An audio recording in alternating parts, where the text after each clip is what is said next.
चाणक्य नीति शास्त्र को यथावत छोटे छोटे वीडियोस के माध्यम से आपके सामने प्रस्तुत करने की मुहिम के तहत प्रस्तुत है चाणक्य नीति का 15वां अध्याय। दोस्तों, आचार्य चाणक्य एक महाज्ञानी के साथ साथ कुशल नीतिकार भी थे। उनकी नीतियां जितनी पहले समय में कारगर थी उतनी ही आज भी हैं। आचार्य चाणक्य की बताई गई नीतियों पर जो भी इंसान चलता है जरूर सफल होता है।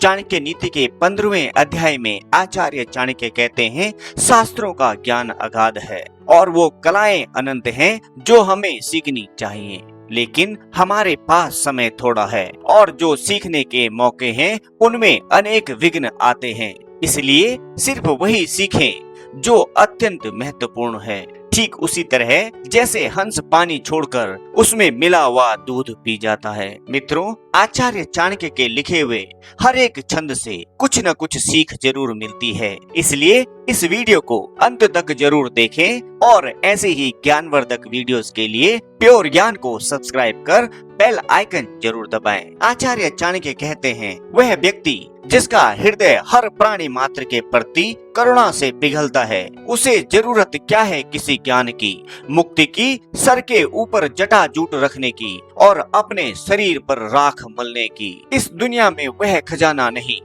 जो आपको आपके सद्गुरु ने ज्ञान का एक अक्षर दिया उसके कर्जे से मुक्त करवा सके। चाणक्य नीति कहती है, कांटों से और दुष्ट लोगों से बचने के 2 उपाय हैं। पैरों में जूते पहनो और उन्हें इतना शर्मसार करो कि वह अपना सर उठा ना सकें और आपसे दूर ही रहें। जो स्वच्छ कपड़े पहनता है, जिसके दांत साफ नहीं, जो बहुत खाता है, जो कठोर शब्द बोलता है, जो सूर्योदय के बाद उठता है, उसका कितना भी बड़ा व्यक्तित्व क्यों न हो, वह लक्ष्मी की कृपा से हमेशा वंचित रह जाता है। जब व्यक्ति दौलत खोता है तो उसके मित्र, पत्नी, नौकर, संबंधी उसे छोड़कर चले जाते हैं और जब वह दौलत वापस हासिल करता है तो ये सब लौट कर आ जाते हैं। इसलिए दौलत ही सबसे अच्छा रिश्तेदार है। पाप से कमाया हुआ पैसा 10 साल रह सकता है, 11वें साल में वह उसकी मुद्दल के साथ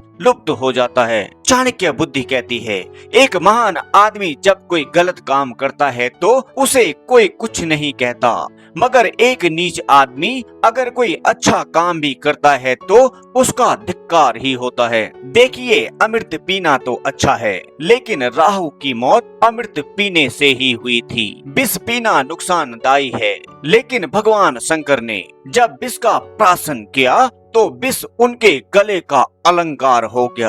एक सच्चा भोजन वह है जो ब्राह्मण को देने के बाद शेष है। प्रेम वह सत्य है जो दूसरों को दिया जाता है, खुद से जो प्रेम होता है वह नहीं। वही बुद्धिमत्ता है जो पाप करने से रोकती है। वही दान है जो बिना दिखावे के किया जाता है। यदि आदमी को परख नहीं है तो वह अनमोल रत्नों को भी पैर की धूल में पड़ा हुआ रखता है और घास को सर पर धारण करता है, लेकिन ऐसा करने से रत्नों का मूल्य कम नहीं होता और घास के तिनकों की महत्ता नहीं बढ़ती।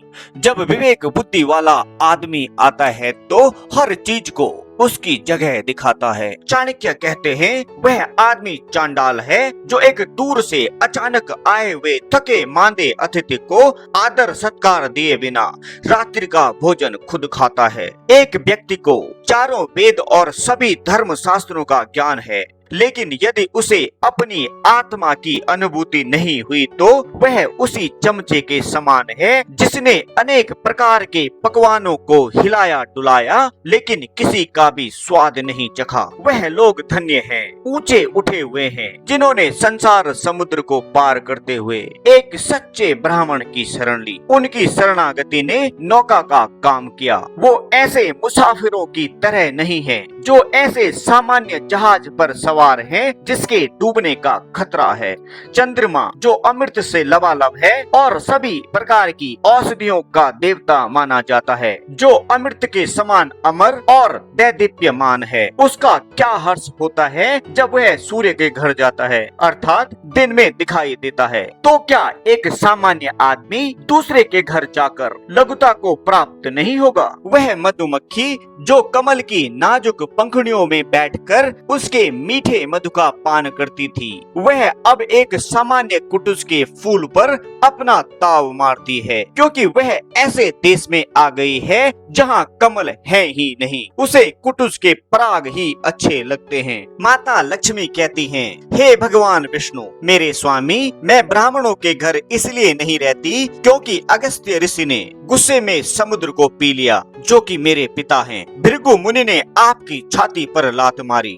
ब्राह्मणों को पढ़ने में बहुत आनंद आता है और वो मेरी ही स्पर्धक है। वो सरस्वती की हरदम कृपा चाहते हैं और वो रोज कमल के फूल को, जो मेरा निवास है, जलाशय से निकालते हैं और भगवान शिव की पूजा करते हैं। चाणक्य नीति कहती है, दुनिया में बांधने के ऐसे अनेक तरीके हैं जिनसे मनुष्य को प्रभाव में लाया जा सकता है और नियंत्रित किया जा सकता है, मगर सबसे मजबूत बंधन प्रेम का है। इसका उदाहरण वह मधुमक्खी है जो लकड़ी को छेद सकती है लेकिन फूल की पंखुड़ियों को छेदना पसंद नहीं करती, चाहे उसकी जान ही क्यों ना चली जाए। चंदन कट जाने पर भी अपनी महक नहीं छोड़ते।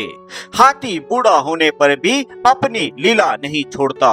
गन्ना निचोड़े जाने पर भी अपनी मिठास नहीं छोड़ता। उसी प्रकार ऊंचे कुल में पैदा हुए व्यक्ति अपने उन्नत गुणों को नहीं छोड़ता, भले ही उसे कितनी ही गरीबी में क्यों न गुजर बसर करना पड़े। तो ये था दोस्तों चाणक्य नीति शास्त्र का 15वां अध्याय। आशा करते हैं आचार्य चाणक्य की नीतियों को आप तक पहुंचाने की हमारी ये मुहिम सफल रही हो। इस वीडियो को शेयर कर आप भी हमारी इस मुहिम में शामिल हो सकते हैं। और अगर आप प्योर ज्ञान के नए मेहमान हैं तो चैनल को सब्सक्राइब कर बेल आइकन जरूर दबाएं। धन्यवाद। आपका दिन शुभ हो।